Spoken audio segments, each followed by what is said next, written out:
Praise the Lord. Hallelujah. സ്തോത്രം സ്തോത്രം സ്തോത്രം സ്തോത്രം സ്തോത്രം. കർത്താവിൻ്റെ അതിപരിശുദ്ധമായ തിരുനാമം ഈ അനുഗ്രഹിക്കപ്പെട്ട പ്രഭാതത്തിൽ വാഴ്ത്തപ്പെടുമാറാകട്ടെ. പ്രിയപ്പെട്ട ദൈവമക്കളെ, നമുക്ക് ഒരുമിച്ച് 2025 ജൂൺ മാസം 25 ഹല്ലേലൂയ സ്തോത്രം ബുധനാഴ്ച പ്രഭാതത്തിൽ കർത്താവിനെ ആരാധിക്കുവാൻ, കർത്താവിനെ സ്തുതിക്കുവാൻ നമ്മുടെ സ്വർഗീയ പിതാവ് നമുക്ക് ഒരുക്കി തന്നിരിക്കുന്ന നല്ല സമയത്തിനായിട്ട് നമുക്ക് നന്ദിയോടെ സ്തോത്രം ചെയ്യാം. സ്തോത്രം സ്തോത്രം സ്തോത്രം സ്തോത്രം സ്തോത്രം. കഴിഞ്ഞ പകൽക്കാലം മുഴുവൻ കർത്താവ് നമ്മളെ കാത്തു പരിപാലിച്ചില്ല. കൈകളെയൊക്കെ ഒന്ന് ഉയർത്തിപ്പിടിച്ചിട്ട് ആ നല്ല കർത്താവിന് ഇന്ന് സ്തോത്രം പറഞ്ഞ് സ്തോത്രം സ്തോത്രം സ്തോത്രം സ്തോത്രം സ്തോത്രം. രാത്രികാലം നല്ല ഉറക്കം തന്ന് നമ്മുടെ കർത്താവ് നമ്മളെ അനുഗ്രഹിച്ചില്ലേ. ആ കരങ്ങൾ ഉയർത്തിപ്പിടിച്ചുകൊണ്ട് കർത്താവിന് സ്തോത്രം പറഞ്ഞാണ്ട് സ്തോത്രം സ്തോത്രം സ്തോത്രം സ്തോത്രം സ്തോത്രം. ആമേൻ. ആരോഗ്യത്തോടെ സൗഖ്യത്തോടെ ഈ പ്രഭാതത്തിൽ നമ്മളെ ഉണർത്തിയ ദൈവകൃപയ്ക്കായിട്ട് കരങ്ങൾ ഉയർത്തിപ്പിടിച്ചുകൊണ്ട് പറ, കർത്താവേ സ്തോത്രം സ്തോത്രം സ്തോത്രം സ്തോത്രം സ്തോത്രം. ഈ പകൽക്കാലം ക്രിസ്തയേശുവിൽ നമ്മളെ ജയോത്സവമായി നടത്തുന്ന ദൈവത്തിന് കരം ഉയർത്തിപ്പറ, കർത്താവേ സ്തോത്രം സ്തോത്രം സ്തോത്രം സ്തോത്രം സ്തോത്രം. ഹല്ലേലൂയ. കർത്താവ് ഞങ്ങളെ അത്ഭുതകരമായി നടത്തുന്നതിന് ഞങ്ങൾ നന്ദി പറയുന്നു. അങ്ങ് നല്ലവനാകുന്നു. അങ്ങയുടെ ദയ ഇന്നും എന്നേക്കുമുള്ളത്. അങ്ങേകനായി മഹാത്ഭുതങ്ങളെ ചെയ്യുന്നവനാകുന്നു. അങ്ങയുടെ ദയ ഇന്നും എന്നേക്കുമുള്ളത്. ഹല്ലേലൂയ. Thank you Jesus. സങ്കീർത്തനക്കാരൻ 16-ാം സങ്കീർത്തനം 2-ാമത്തെ വാക്യം ഇങ്ങനെ പറഞ്ഞു, ഞാൻ യഹോവയോട് പറഞ്ഞത് അങ്ങെൻ്റെ കർത്താവാകുന്നു, കർത്താവ് ഒഴികെ എനിക്ക് ഒരു നന്മയുമില്ല. 5-ാമത്തെ വാക്യം, എൻ്റെ അവകാശത്തിൻ്റെയും പാനപാത്രത്തിൻ്റെയും പങ്ക് യഹോവയാകുന്നു, കർത്താവ് എനിക്കുള്ള ഓഹരിയെ പരിപാലിക്കുന്നു. നമുക്ക് ഈ പ്രഭാതത്തിൽ ആ നല്ല കർത്താവിന് സ്തോത്രം ചെയ്യാം. ഒന്നുകൂടെ കരങ്ങൾ ഉയർത്തി പറഞ്ഞ, കർത്താവെ അങ്ങ് എനിക്ക് തന്ന എല്ലാ നന്മകൾക്കും ഞാൻ നന്ദി പറയുന്നു. അങ്ങനോട് കാണിച്ച മഹാകരുണയ്ക്ക് ഞാൻ സ്തോത്രം ചെയ്യുന്നു. അങ്ങയുടെ വിശ്വസ്തതയ്ക്കും അങ്ങയുടെ സ്നേഹത്തിനും ഞാൻ അങ്ങേക്ക് നന്ദി പറയും. നമുക്കൊരുമിച്ച് പ്രാർത്ഥിക്കാം. പിതാവേ, ഞങ്ങൾ ഒരുമനപ്പെട്ട യേശുക്രിസ്തുവിൻ്റെ നാമത്തിൽ അങ്ങേക്ക് സ്തോത്രം ചെയ്യുന്നു, അങ്ങയെ സ്തുതിക്കുന്നു, അങ്ങയെ ആരാധിക്കുന്നു. കഴിഞ്ഞ കർത്താവെ പകൽക്കാലമൊക്കെ ഞങ്ങളെ കാത്തുപരിപാലിച്ച ദൈവകൃപയ്ക്കായിട്ട് സ്തോത്രം. ഈ പ്രഭാതത്തിൽ ഞങ്ങൾ ഒരുമിച്ച് അങ്ങയുടെ പൊന്മുഖത്തേക്ക് നോക്കുന്നു. ഈ ശബ്ദം കേൾക്കുന്ന എല്ലാവരെയും യേശുക്രിസ്തുവിൻ്റെ നാമത്തിൽ അങ്ങയുടെ കൈകളിലേക്ക് ഏൽപ്പിച്ച് അനുഗ്രഹിക്കുന്നു. വലിയ പ്രതിഫലം കൊടുക്കുന്ന ഒരു പകൽക്കാലമായി മാറണം. അങ്ങ് റിവാർഡ് കൊടുക്കുന്ന ദൈവമാണല്ലോ കർത്താവെ. തൻ്റെ മുഖത്തേക്ക് നോക്കുന്നവർക്ക്, തന്നെ സേവിക്കുന്നവർക്ക്, തന്നെ വിളിച്ചപേക്ഷിക്കുന്നവർക്ക്, തൻ്റെ ഇഷ്ടം ചെയ്യുന്നവർക്ക് അങ്ങ് പ്രതിഫലം കൊടുക്കുന്ന ദൈവമാണ്. ഇന്ന് ഈ ശബ്ദം കേൾക്കുന്ന തൻ്റെ കുഞ്ഞുങ്ങളുടെ എല്ലാവരുടെയും ജീവിതത്തിൽ സ്വർഗീയ പ്രതിഫലങ്ങൾ ലഭിക്കട്ടെ. രോഗികളായി ആരെങ്കിലും ഉണ്ടെങ്കിൽ ഇപ്പോൾ യേശുക്രിസ്തുവിൻ്റെ നാമത്തിൽ സൗഖ്യമാകട്ടെ. നാളുകളായി ഉണ്ടായിരിക്കുന്ന അസിഡിറ്റിയുടെ ബുദ്ധിമുട്ടുകൾ യേശുക്രിസ്തുവിൻ്റെ നാമത്തിൽ സൗഖ്യമാകട്ടെ. നെഞ്ചിനകത്തുള്ള എരിച്ചിൽ, ബേണിംഗ് സെൻസേഷൻ യേശുക്രിസ്തുവിൻ്റെ നാമത്തിൽ സൗഖ്യമാകട്ടെ. ചെവിക്കകത്ത് കേൾക്കുന്ന മൂളൽ, എപ്പോഴും ചെവിക്കകത്തൊരു മൂളൽ കേൾക്കുന്നു. ആ ശബ്ദം, ചെവിക്കകത്ത് കേൾക്കുന്ന ബുദ്ധിമുട്ട് യേശുവിൻ്റെ നാമത്തിൽ വിട്ടുമാറട്ടെ. ഉറക്കത്തിലുള്ള ഡിസ്റ്റർബൻസുകൾ യേശുവിൻ്റെ നാമത്തിൽ മാറിപ്പോകട്ടെ. ഞെട്ടി ഉണരുന്ന ആ പ്രവൃത്തി അല്ലെങ്കിൽ അങ്ങനെയുള്ള ബുദ്ധിമുട്ടുകൾ യേശുവിൻ്റെ നാമത്തിൽ മാറിപ്പോകട്ടെ. അവൻ പേടിപ്പിക്കുന്ന സ്വപ്നങ്ങൾ യേശുവിൻ്റെ നാമത്തിൽ സ്റ്റോപ്പാകട്ടെ. ദൈവിക സമാധാനം തൻ്റെ കുഞ്ഞുങ്ങളുടെ ജീവിതത്തിൽ ഉണ്ടാകട്ടെ. കർത്താവേ, അതുപോലെ മറ്റു പല ആവശ്യങ്ങളുടെ മുഖത്ത് നിൽക്കുന്നവരുണ്ട്. ജോലിയില്ലാത്തവരുണ്ട്, സാമ്പത്തികമായ ബുദ്ധിമുട്ടിലൂടെ പോകുന്നവരുണ്ട്. കർത്താവേ, ബിസിനസ്സിൽ മുന്നേറ്റം അനുഭവിക്കാൻ കഴിയാതെ പ്രയാസപ്പെട്ട് നിൽക്കുന്നവരുണ്ട്. ഞങ്ങൾ അവരെല്ലാം ഓർത്ത് പ്രാർത്ഥിക്കുന്നു. നസറേനായ യേശുവിൻ്റെ നാമത്തിൽ ഒരു ഫൈനാൻഷ്യൽ ബ്രേക്ക് ഉണ്ടാകട്ടെ, ഒരു ബ്രേക്ക് ത്രൂ ഉണ്ടാകട്ടെ. അതുപോലെ തന്നെ കർത്താവെ, കുഞ്ഞുങ്ങളുടെ വിദ്യാഭ്യാസത്തോടുള്ള ബന്ധത്തിൽ ഭാരപ്പെട്ടിരിക്കുന്ന മാതാപിതാക്കൾ, അഡ്മിഷന് വേണ്ടി ശ്രമിച്ചുകൊണ്ടിരിക്കുന്ന കുഞ്ഞുങ്ങൾ, ഫർദർ സ്റ്റഡീസിന് വേണ്ടി ആഗ്രഹിച്ചുകൊണ്ടിരിക്കുന്നവർ, ഞങ്ങൾ അവരെ ബ്ലെസ് ചെയ്യുന്നു. കർത്താവ് അത്ഭുതം ചെയ്യുന്നതിന് സ്തോത്രം ചെയ്യുന്നു. കർത്താവെ, അതുപോലെ ഈ പ്രഭാതത്തിൽ കർത്താവെ, ലോകത്തെമ്പാടും കർത്താവിൻ്റെ വേലയിലായിരിക്കുന്നവരെ ഞങ്ങൾ അനുഗ്രഹിച്ച് പ്രാർത്ഥിക്കുന്നു. വലിയ മുന്നേറ്റം ദൈവസഭയ്ക്ക് ഉണ്ടാകട്ടെ. ഒരു റിവൈവലിലേക്ക് സഭ കയറി വരുന്നതിന് സ്തോത്രം. അതുപോലെ കർത്താവെ, ഇന്ന് വൈകിട്ടത്തെ മീറ്റിങ്ങിനായിട്ട് പ്രാർത്ഥിക്കുന്നു. ഞങ്ങളുടെ എല്ലാവരുടെയും ജീവിതത്തിൽ അനുഗ്രഹമാകണം.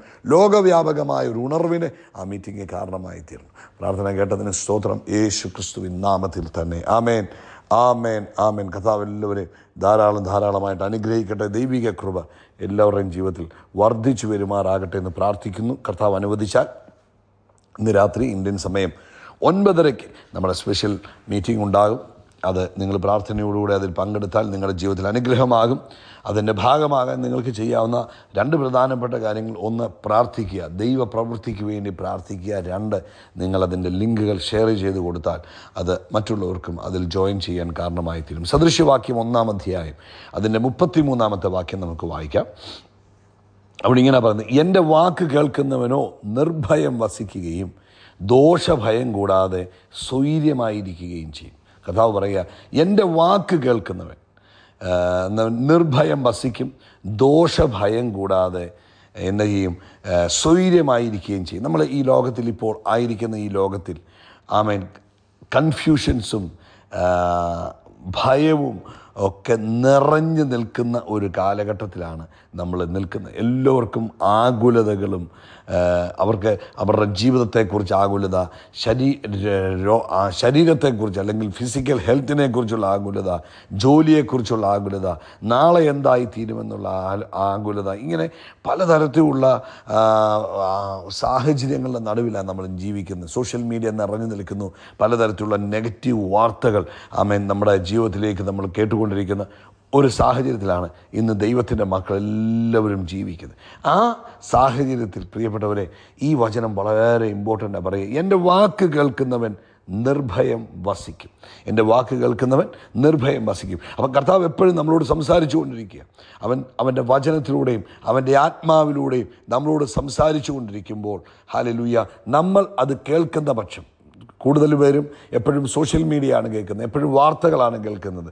ആമേൻ. എപ്പോഴും വാർത്തകൾക്കും ചാനലുകൾക്കും നമ്മളെ തന്നെ ട്യൂൺ ചെയ്ത് വെച്ചിരിക്കുക. എന്നാൽ എൻ്റെ വാക്ക് കേൾക്കുന്നവൻ, ദൈവശബ്ദം വചനത്തിലൂടെയും പരിശുദ്ധാത്മാവിലൂടെയും കേൾക്കുന്നവൻ എന്ത് സംഭവിക്കും? അവൻ്റെ ജീവിതം എന്തായിത്തീരുമെന്നാണ് പറഞ്ഞ്, വിൽ ലീവ് ഇൻ സേഫ്ലി. അവൻ സേഫ്റ്റി, അവൻ സുരക്ഷിതമായിരിക്കും. അവൻ എൻ്റെ വചനം കേൾക്കുന്ന നിർഭയം വസിക്കുകയും, ഹല്ലേലൂയ, സ്തോത്രം, അതുമാത്രമല്ല കൂടാതെ സ്വൈര്യമായിരിക്കുകയും ചെയ്യും. അപ്പോൾ കർത്താവിൻ്റെ വചനം കേൾക്കുന്നവൻ എങ്ങനെ ഇരിക്കും? നിർഭയമായിരിക്കും, സ്വൈര്യമായിരിക്കും. ആമേൻ. അതൊരു ശാരീരിക സ്വൈര്യതയും സമാധാനവും മാത്രമല്ല, അത് മാനസികമായ സമാധാനം തരും, ആത്മീകമായ സമാധാനം തരും. ആമേൻ. എല്ലാത്തിനകത്തും ഹല്ലേലൂയ നമുക്ക് എന്തുണ്ടാകും? ഹല്ലേലൂയ, സ്വസ്ഥതയും സമാധാനവും കർത്താവ് നമുക്ക് തരും. ആമേൻ. ഈ ലോകത്തിൽ പ്രതികൂലങ്ങളുടെ കാറ്റ് അടിക്കത്തില്ലെന്നല്ല കർത്താവ് പറഞ്ഞ്, പ്രതികൂലങ്ങളുടെ കാറ്റിൻ്റെ നടുവിൽ നമുക്ക് സമാധാനം തരുന്ന കർത്താവിൻ്റെ പ്രവൃത്തിക്കായിട്ട് നമുക്ക് കർത്താവിന് സ്തോത്രം ചെയ്യാം. എല്ലായിടത്തും കർത്താവ് നമുക്ക് മറവിടമായി നിൽക്കുന്നതിനായിട്ട് സ്തോത്രം ചെയ്യാം. ആമേൻ. ദോഷത്തെ നമ്മൾ ഭയപ്പെടേണ്ട ആവശ്യമില്ല. അയ്യോ അത് സംഭവിക്കുമോ എന്നും നമ്മൾ ഭയപ്പെടേണ്ട ആവശ്യമില്ല. കാരണം 91 സങ്കീർത്തനം പറയുന്നത്, ഒരനർത്ഥം നമുക്ക് ഭവിക്കത്തില്ല, ഒരു ബാധ നമ്മുടെ കൂടാരത്തിൽ അടുത്തു വരത്തില്ല. നമ്മുടെ ഒരു വശത്ത് 1000 വീണാലും നമ്മുടെ വലത്തുവശത്ത് 10,000 വീണാലും അത് നമ്മളോട് അടുത്തു വരത്തില്ലെന്നുള്ള ആ ദൈവിക വചനം നമ്മൾ കേൾക്കണം. അത് നമുക്ക് തന്നിരിക്കുന്ന പ്രത്യേകമായ അഷ്വറൻസാണ്, ഉറപ്പാണ്. അപ്പം അതിനകത്ത് നമ്മൾ വിശ്വസിക്കുകയും, ഹല്ലേലൂയ, സ്തോത്രം, അതിനകത്ത് നമ്മൾ വിശ്വസിച്ച് ബലപ്പെട്ട് നിൽക്കണം. ഈ ലോകം എക്കണോമിക് സാമ്പത്തികമായ അൺസർട്ടനിറ്റിയിലൂടെ പോയിക്കൊണ്ടിരിക്കുകയാണ്. ആമേൻ, ആമേൻ, ആമേൻ, ആമേൻ. ആകെ എന്താണ് സംഭവിക്കുന്നത് നമുക്ക് അറിയാൻ മേലാതെ നിൽക്കുന്ന പലതരത്തിലുള്ള കാര്യങ്ങളിലൂടെ നമ്മൾ പൊയ്ക്കൊണ്ടിരിക്കുമ്പോൾ പ്രിയപ്പെട്ടവരെ, ദൈവശബ്ദം ദിവസവും കേൾക്കുവാൻ തയ്യാറാകുക. ദൈവവചനത്തിലൂടെയും ദൈവത്തിൻ്റെ ആത്മാവിൻ്റെ ഇടപെടലിലൂടെയും ദൈവശബ്ദം ദിവസവും കേൾക്കുക. ആമേൻ. പാനിക് ആകുന്നതിന് പകരം, വാർത്തകൾ കേട്ട് മനസ്സിനെ കൺഫ്യൂഷൻ ആക്കുന്നതിന് പകരം, ടെൻഷൻ ആക്കുന്നതിന് പകരം ദൈവശബ്ദം കേൾക്കുക. ദൈവശബ്ദം കേൾക്കുന്നവനെ കുറിച്ച് പറയുന്നു, അവൻ നിർഭയമായി വസിക്കും, അവൻ ദോഷഭയം കൂടാതെ വസിക്കും. അയ്യോ എനിക്കത് ഭവിക്കുമോ എന്നുള്ളത് ചിന്തിച്ച് ഭാരപ്പെട്ടു പോകാതെ അവൻ നിർഭയമായി വസിക്കും. ആമേൻ. അപ്പോൾ എന്ത് ചെയ്യണം? ഹെഡ്ലൈൻസ് ഈ വാർത്തകളുടെ ഹെഡ്ലൈൻസ് അല്ല നമ്മൾ കാണേണ്ടത്. പിന്നെന്താ ചെയ്യേണ്ടത്? ഉറപ്പിക്കുന്ന ദൈവത്തിൻ്റെ ശബ്ദം നമ്മൾ കേൾക്കണം. ഹല്ലേലൂയ, ഹല്ലേലൂയ, സ്തോത്രം. ആമേൻ. കർത്താവ് പറഞ്ഞു, listen to me, trust me, I will keep you safe. അപ്പോൾ എന്നാ ചെയ്യണം? കർത്താവിനെ കേൾക്കണം, കർത്താവിൽ വിശ്വസിക്കണം. അപ്പോൾ കർത്താവ് എന്ത് ചെയ്യും? നമ്മളെ സ്വൈര്യമായി വസിക്കുവാൻ സഹായിക്കും. അതുകൊണ്ട് ഈ അന്ത്യകാലഘട്ടത്തിൽ കർത്താവിൻ്റെ വരവ് ഏറ്റവും അടുത്ത് നിൽക്കുന്ന സമയത്ത് പ്രിയപ്പെട്ടവരെ, കൂടുതൽ ദൈവശബ്ദത്തിന് വേണ്ടി കാതുകൾ കേൾപ്പിക്കും. ഒരു ദിവസം രാവിലെ അല്പസമയം വേദപുസ്തകം വായിച്ച് നിർത്തുന്നതിന് പകരം ഇടയ്ക്കിടയ്ക്ക് ദൈവശബ്ദം കേൾക്കാൻ ദൈവവചനം കേൾക്കുക, ദൈവവചനം വായിക്കുക, മുട്ടുമേ നിന്ന് ഇടയ്ക്കിടയ്ക്ക് കർത്താവിനൊന്ന് സ്തോത്രം പറയുക. നിങ്ങൾ ജോലി സ്ഥലത്താണെങ്കിലും, നിങ്ങൾ വർക്ക് പ്ലേസുകളിലോ ഓഫീസുകളിലോ എവിടെയാണെങ്കിലും, അവൻ രാവിലെ നമ്മളൊന്ന് പ്രാർത്ഥിച്ചു, ദൈവവചനം കേട്ടു, അങ്ങനെ അങ്ങ് പോകാതെ ഇടയ്ക്കിടയ്ക്ക് ദൈവവചനം കേൾക്കും. നമ്മൾ ഇടയ്ക്കിടയ്ക്ക് വാർത്തകൾ കേൾക്കുന്നില്ലേ? ഇടയ്ക്കിടയ്ക്ക് ലോകത്തിൽ എന്താ സംഭവിക്കുന്നത് നമ്മൾ നോക്കുന്നില്ലേ? അതിന് പകരം ഇടയ്ക്കിടയ്ക്ക് കർത്താവ് എന്നാ പറയുന്നത്? എൻ്റെ വാക്ക് കേൾക്കുന്നവനോ നിർഭയം വസിക്കുകയും ദോഷഭയം കൂടാതെ സ്വൈര്യമായിരിക്കുകയും ചെയ്യും. അപ്പോൾ ആകുലത മാറ്റുവാൻ, ഭയം മാറ്റുവാൻ, ടെൻഷനുകൾ മാറ്റുവാനുള്ള ഏറ്റവും എളുപ്പ വഴി എന്ന് പറയുന്നത് ദൈവത്തിൻ്റെ വചനം കേൾക്കുക, വചനം വിശ്വസിക്കുക. വിശ്വസിക്കുകയാണ്. അതുകൊണ്ട് ഈ അന്ത്യകാലത്ത് ദൈവമക്കൾക്ക് ഏറ്റവും പ്രധാനപ്പെട്ടത് ദൈവത്തിൻ്റെ വചനമാണ്, ദൈവശബ്ദമാണ്. സോ ട്യൂൺ, കർത്താവിൻ്റെ വചനത്തിനായിട്ട് ട്യൂൺ ചെയ്യുക, ദൈവശബ്ദത്തിനായി ട്യൂൺ ചെയ്യുക. കേട്ടോ, കർത്താവ് നിങ്ങളെ ഈ പ്രഭാതത്തിൽ ഈ വചനത്താൽ അനുഗ്രഹിക്കട്ടെ. യേശു ക്രിസ്തുവിൻ്റെ നാമത്തിൽ നമ്മൾ ആകാശത്തിലെ നക്ഷത്രങ്ങൾ പോലെ, കടൽക്കരയിലെ മണൽത്തരി പോലെ അത്യന്തം വർദ്ധിച്ചു പെരുകും. We are blessed, we are really blessed, we are permanently blessed and highly favoured. God bless you, God bless you, God bless U.